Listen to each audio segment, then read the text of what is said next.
Patrick, qu'est-ce que tu peux nous expliquer ce que sont les couverts végétaux? Les couverts végétaux sont des plantes que l'on va semer volontairement entre les rangs de vignes. Généralement, on les sème en automne pour protéger le sol de nos vignes pendant tout l'hiver. Voilà, ça peut être composé de différentes espèces. Moi, mes couverts végétaux, j'essaie d'avoir des couverts de quelques espèces qui fournissent de l'azote. Je vais semer par exemple de la fève-rolle.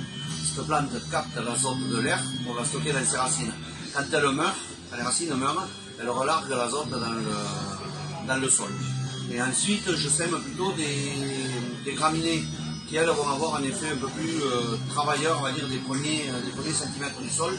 Ça va casser la première croûte des 5 premiers centimètres du sol pour permettre à l'oxygène de rentrer correctement dans le sol et d'aérer nos racines de vigne. D'accord. Voilà. Donc voilà, donc en fait, quel est vraiment l'intérêt pour la vigne, ces couverts végétaux? Alors, pour la vigne, il n'y a pas d'intérêt direct. Par contre, il y a un gros intérêt pour le sol. Donc, par relation, ensuite, la vigne va en profiter. Le sol, il va être protégé de la pluie tout l'hiver, donc on n'aura pas ce phénomène de battance, de pluie qui claque sur le sol. Il va être aéré de par les racines, et quand les racines vont mourir, ça va laisser des micro-galeries qui vont laisser passer l'oxygène dans le sol.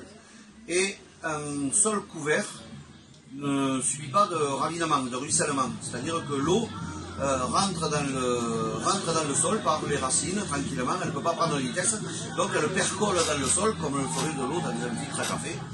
Elle percole dans le sol pour aller amener les éléments au niveau des racines de la vigne, etc. Donc les avantages sont là. Meilleure perméabilité du sol, et meilleure oxygénation. Qu'est-ce qu'il en est de la biodiversité?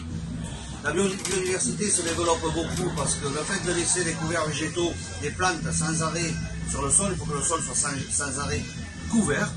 On a un développement très important de vers de terre qui vont nous faire des galeries et un développement très important de micro-organismes que là on ne peut même pas imaginer la présence qu'on a sous nos pieds que ça grouille.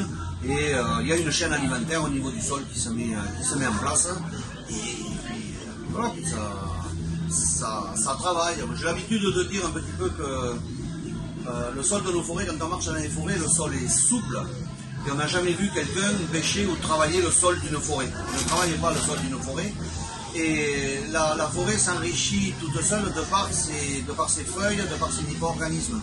Et la forêt, il faut savoir que c'est un endroit, quand on y va, c'est toujours pour aller chercher quelque chose.